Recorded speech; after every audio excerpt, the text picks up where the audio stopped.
Kirk is caught in a lie. Kirk's claim he fought in the first Iraq War was not true. One lie after another after another. Now, typical Washington politician Kirk is lying about Alexi Giannoulias in ads denounced as smears. In D.C. 20 years, Kirk voted for the Bush policies that wrecked the economy and then said unemployment's not a big issue. Alexi Giannoulias, as treasurer, he ended pay-to-play and is the first in Illinois history to refuse money from corporate PACs and federal lobbyists. I'm Alexi Giannoulias, and I approve this message.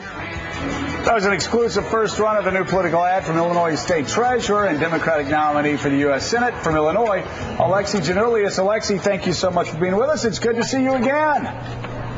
It's great to see you. Good morning, everybody. I'll tell you what, this is a fascinating race. I mean, you got the press beating the heck out of your opponent, the press beating the heck out of you. We compared this to that Rocky where they both got knocked down. I think it was Rocky 2, and you just wonder which one's going to get to his feet at the end. But first of all, I'll give you a free shot at Mark Kirk, and then we'll take our shots at you. Tell us about Mark Kirk. You suggest he's a liar. Well, I mean, I think even Mark Kirk has admitted that he's lied about his military record. He's lied about this phantom teaching career. He's lied about a drowning incident. Some days I don't know if I'm running against the John Lovitz character from Saturday Night Live, the pathological liar, or Commander McBragg. At the end of the day, though, this isn't about hits or one-liners. This is about whether Washington, D.C. is going to be sold to the highest bidder. I made a pledge not to take money from federal lobbyists and corporate PACs, the first candidate in Illinois to ever do that, something I'm very proud of. Congressman Kirk raises money from corporate special interests and votes their way every time. Do you think he's a pathological liar? Do you think he doesn't even know that he's lying? Because you use that expression, pathological liar. You think he is? Well, I was talking about the John Lovitz character. I'm not a psychiatrist to get into that. I will tell you bigger picture. Okay. Bigger picture, we talked about Washington, D.C. being broken. He's been there for 20 years.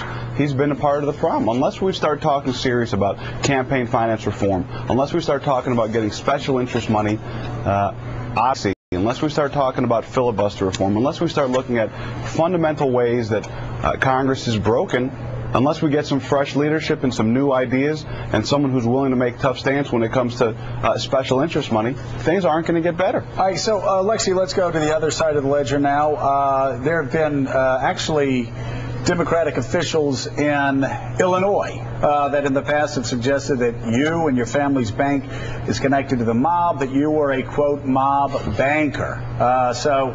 That's the other side of this fascinating story. I will ask you, are you a banker to the mob? Where does this criticism come from, even from Democrats in your home state?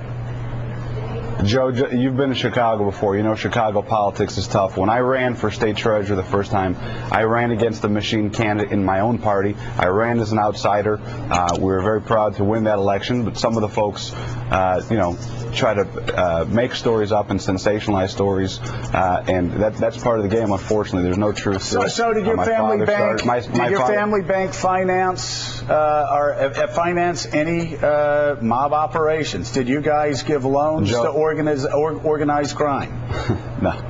Joe, my father started a community bank 30 years ago. Unfortunately, he passed away. It was a business that he was very proud of. He helped thousands of people achieve the American dream. When a bank decided whether or not to approve a loan or deny a loan, they look at the creditworthiness of the borrower. They look at whether or not that individual or that company can pay the loan in time. So is that appraisal value? So that's okay. Yes, that's okay. And I only cut you off because I want to get through these very quickly. Then we're going to go to Mark Halprin on a policy question. One other thing, obviously, you've heard that you approved loans for the bank as the bank was going down. They suggested that you were part of this culture of approving loans to people that weren't creditworthy, and that you helped run the family bank into the ground.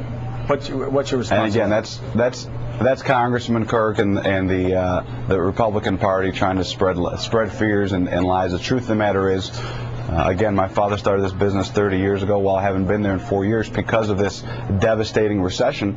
We've seen community banks deal with challenges they never could have foreseen. Yeah. And unfortunately, my family's not immune to the same problems that a lot of family businesses and small businesses throughout this country are facing. That makes me fight even harder. And by the way, Congressman Kirk's never worked in the private sector. He doesn't understand the importance of access to capital. He doesn't understand what it's like to hire or fire someone. But that's one of the problems, again, with Washington, D.C. He's been so steeped in D.C. politics over the last 20 years, he's forgotten what it's like for family businesses. He's forgotten what it's like for small businesses. Let's go to Mark Calvin. Really quick, Roland Burris has been in this seat. It's thought of as President Obama's seat, but Roland Burris has been the senator there. How would you evaluate the job he's done, and how, if at all, would you be different from him if you won the seat? Well, I think Senator Burris has had some votes. He's been very supportive of Senator Durbin and of the president. Going forward, though, again, guys, Washington, D.C. is broken, and we didn't land in this recession on accident.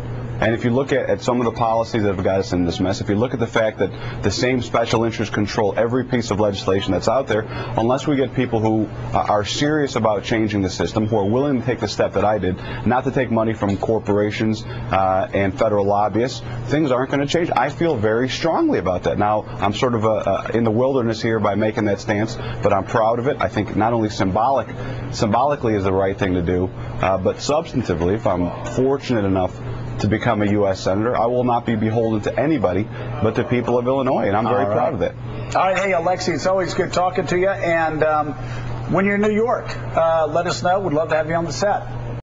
I would be thrilled. Thanks, Joe. I hope everyone has a great week. All right, you too. And we should note also we're going to be having Republican Senate candidate Mark Kirk on Morning Joe in the near future. It really is, though. I think it was the second Rocky, where Apollo Creed, you know, Rocky goes like this, Apollo goes like this. I think they fall in slow motion at the ground, and you're wondering, come on, Rock. And they all talk in slow motion.